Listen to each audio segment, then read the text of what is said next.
Two men are directing this new confrontation for control of the cosmos from the place where Frankenstein and Dracula once sought to build their British-based empires.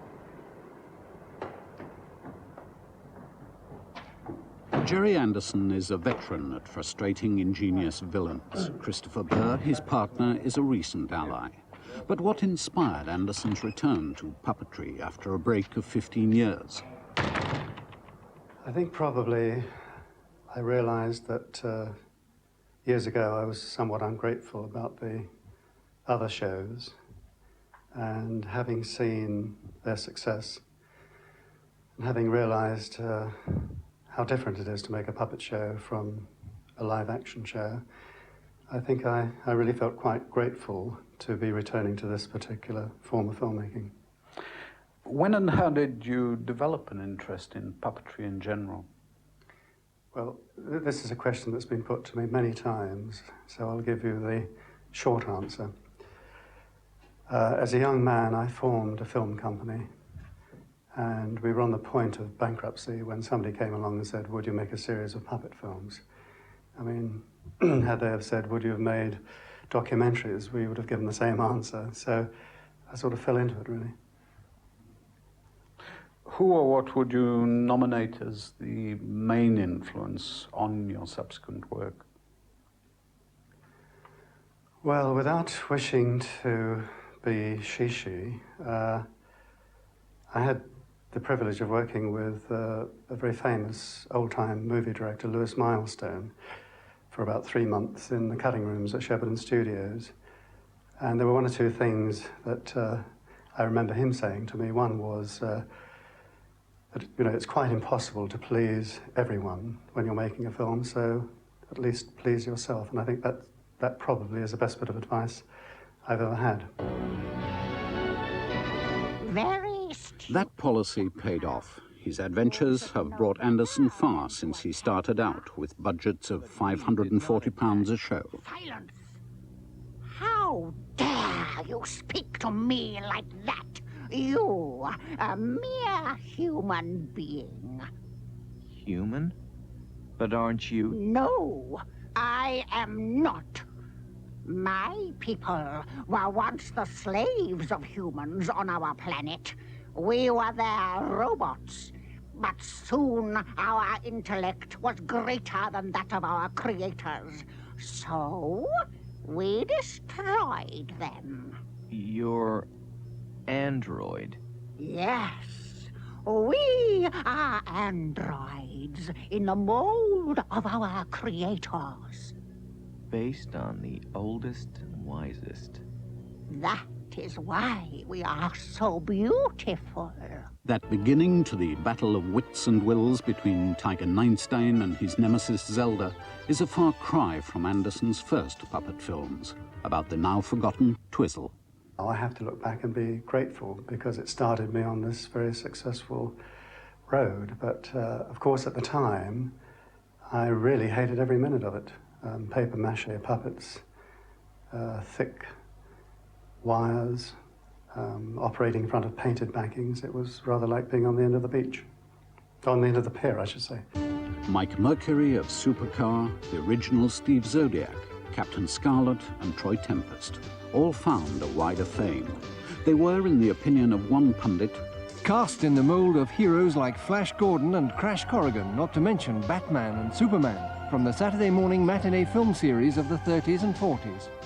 The first of many milestones in Anderson's journey to success. The roof door's open. Full boost vertical. Gee, I sure hope King Cool behaves himself, Dr. Beaker. Well, Jimmy, you seem to have calmed him down quite a lot, and he appears to be quite safe. Supercar to base. Supercar to base. Setting course for Batesville. Bud Hamburger, here we come. Roger, Mike. Call when over Batesville. Professor, the gorilla's gone crazy. He's trying to strangle me. We're going out of control. Let go of me, you brute. We're going to crash. Mike, switch over to remote control. It's no good, Professor. I can't reach the remote control switch. Supercar was special in as much as it was the first British film program to sell significantly in the United States. And there was a little bit of trailblazing there, so that also sticks in my mind. Steve Zodiac led yet another of Anderson's pioneering expeditions in Fireball XL5. All right, I'm making commercial comments in as much as that was the first program of mine that went on to the American network. But of course, it all relates to the success of the program. A program has to be entertaining in order to sell well, so I'm really complimenting the program by making these points. Our vertical takeoff rocket and bomb made a fine job of the meteorites, Matt. Yes, Steve. We're flying through the area now, and there's not a sign of them. How's the radiation? Pretty strong, Steve. But there's no danger of it penetrating Fireball's walls.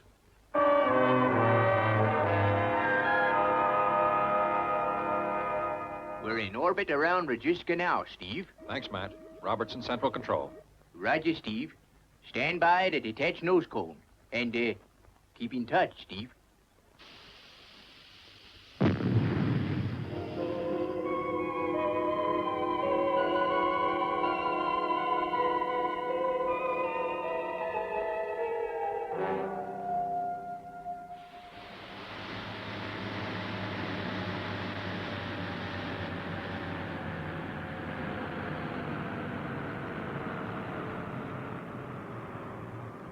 Let's get out our jetmobiles, Venus.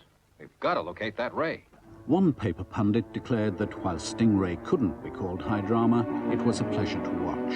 American audiences again shared British enthusiasm. If we got to the surface, we could maybe break open a hatch or something. With this power failure, the only way to empty the ballast tanks is by hand pump, and that'd take forever. I can't see him getting help to us now. Roll your sleeves up. We gotta work fast. You heard what they said, Troy. The Arrowhead is a one-seater aircraft. It's built for speed. Yes, but... I feel the same way, Troy, but we can't do a thing. They haven't got a pilot who's an expert swimmer as well.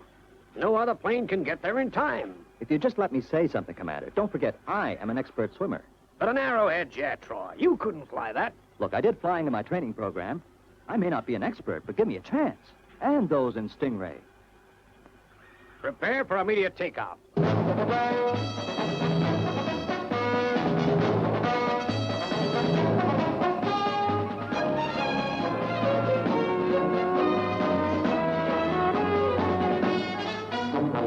Dramatic, frighteningly authentic real life. How do they do it?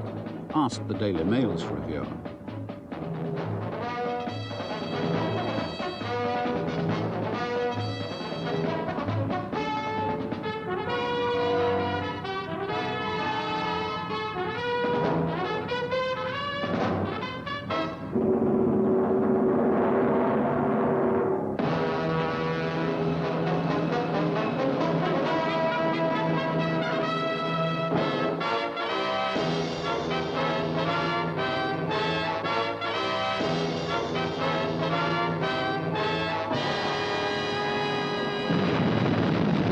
Well, Thunderbirds is a series that seems to stick out in everybody's mind, and of course mine too. I think to be fair to the other programs, Thunderbird was very good, but it was different to all the other shows in as much as it was an hour in length. And we had the opportunity to develop the stories, and perhaps, perhaps the show seemed to be more important because of its length. But in many ways, I think it was probably the best series made to date. After inexplicably abandoning Thunderbirds at the height of their success, Gerry Anderson appeared to become the victim of his own search for perfection. Captain Scarlet's run was inhibited by his creator's own demands for more lifelike appearance and movement. Today, he's reported to question that decision. Joe 90's comparatively homely basics are said to have disappointed viewers who'd come to expect bigger things from the producer.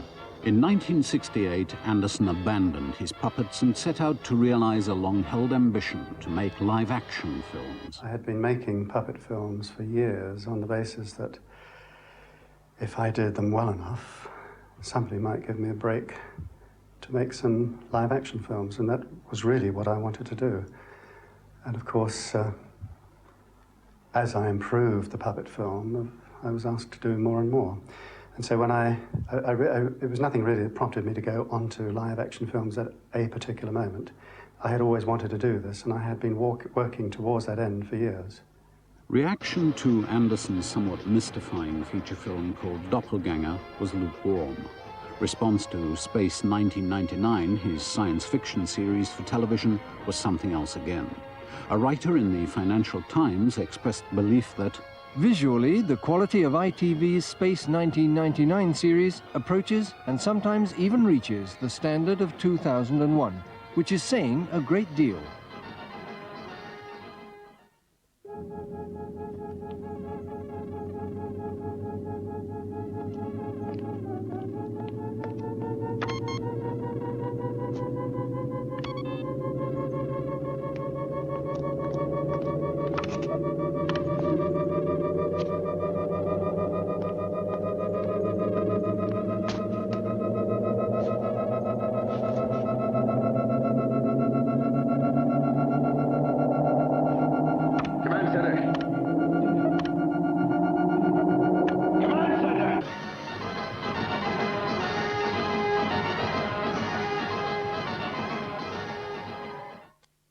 Into dialogue, then do a dialogue rehearsal.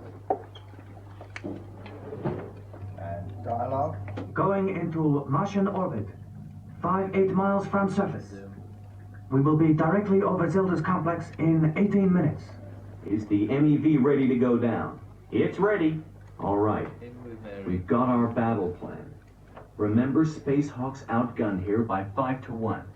Leave orbit the moment those two hostages are safely aboard. Right. Yeah.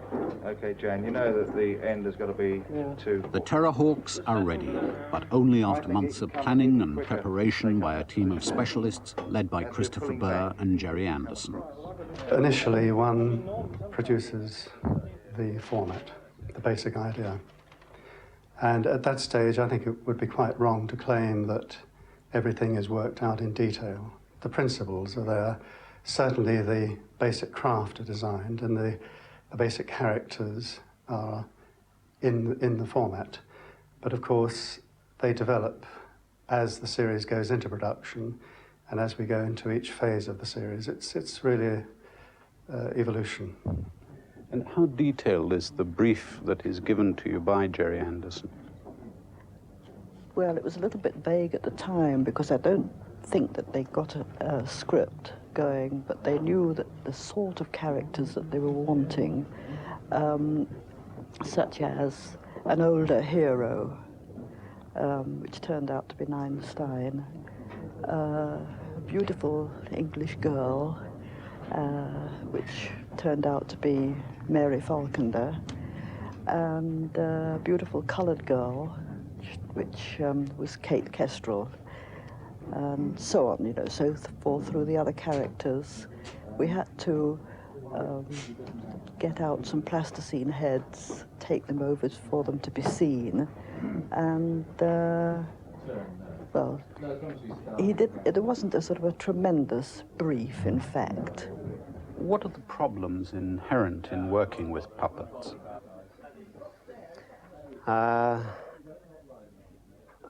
Technical mostly. I think the fact that they can go wrong, like a motor car, well, a human being can for that matter, but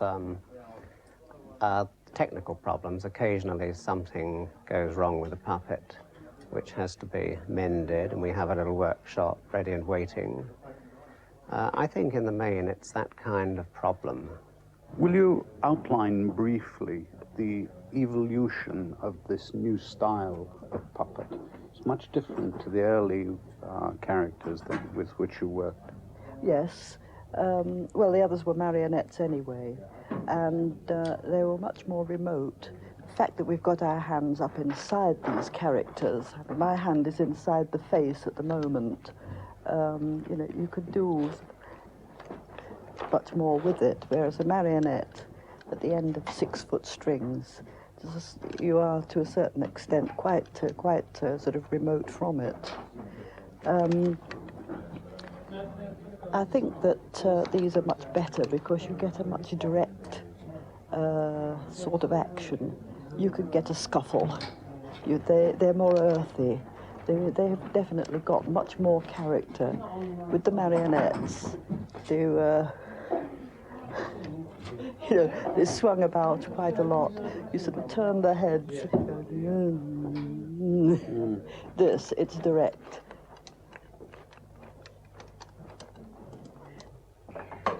Another essential group in Anderson's team are the magicians who create the models. Basically, we have a designer puts forward an idea. We then look at that as the ways we can actually put the thing together, whether we're going to make it out of glass fiber or plastic. We want to know how heavy it's going to be because of flying. We use either wires or rods, so we have to work out a basic weight.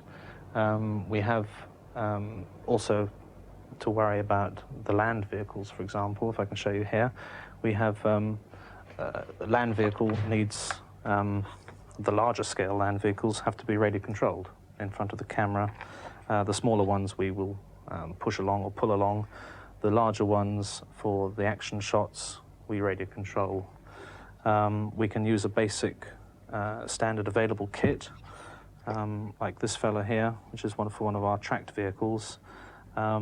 We discovered after a couple of months of use with this fellow that it would be nice if we could speed him up, because when we shoot explosions and various action shots, we're shooting at 120 frames a second, sort of 5 times normal camera speed, to prolong the explosions, to make them look bigger.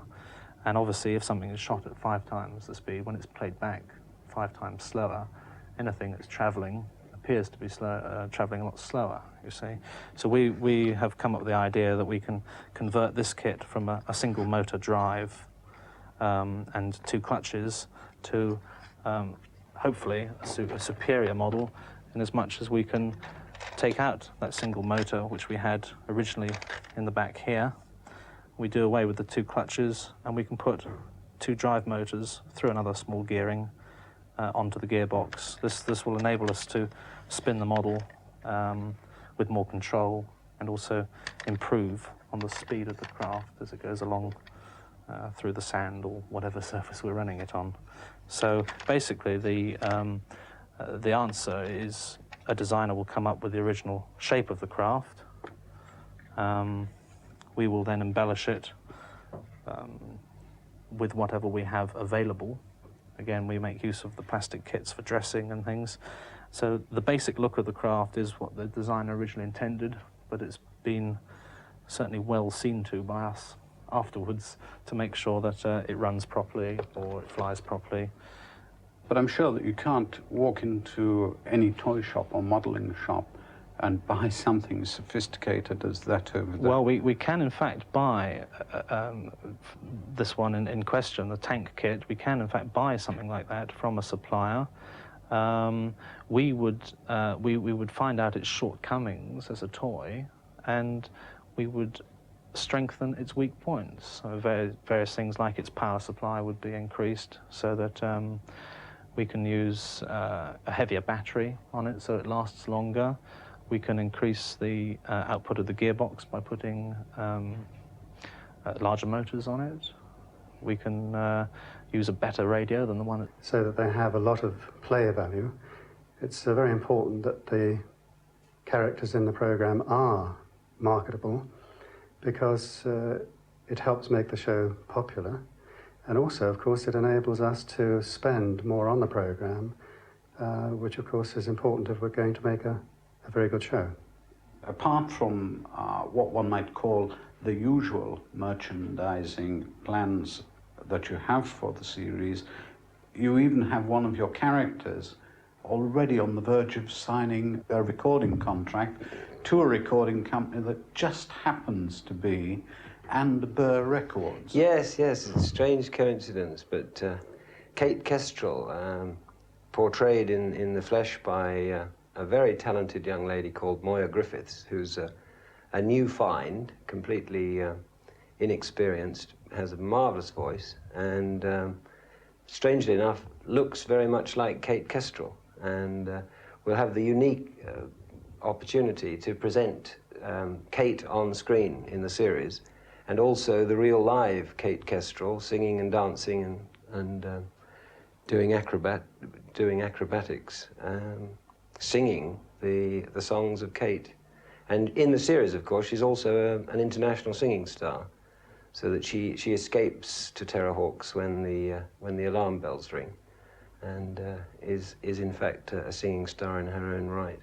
So you, as a publisher, can see the potential of such characters in the form of books, in the form of comics or whatever? Oh yes, I think it's a pity really that merchandising is seen to be a simple method of profiteering. I think it's part of the media. We happen to be making the series principally for television, but it would be very sad if when the child walked into his newsagent he couldn't buy a comic with a Terrahawks strip in and follow his favourite character in that format, or indeed a jigsaw puzzle or a football. And so it's an all-round thing. It happens, hopefully, to have a profitable end to it. But I think it's part of our responsibility to make sure that they are responsible items, and that in some respects they may even educate. But nevertheless, I think the characters expect to find these things in everyday life, and it's our job to make sure that they're available to them. Do you see it, Gerry, as a mutually beneficial thing, that the merchandising will sustain the television series and the television series will help to promote the merchandising? Yes, from past experience, this is the case. As Christopher says, if the show is successful, children want to play with those toys. As a matter of fact, if the toys aren't available, there can be a great deal of distress. I remember in the past receiving frantic calls from parents saying, why can't we get, a Thunderbird 2 or whatever from the toy shop? So it is part of the overall entertainment. Here we go, all right. 10-10.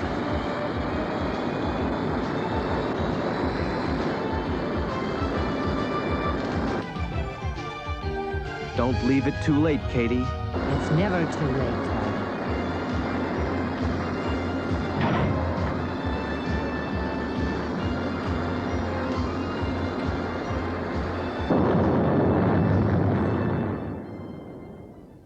Next week, a new series of Play It Again.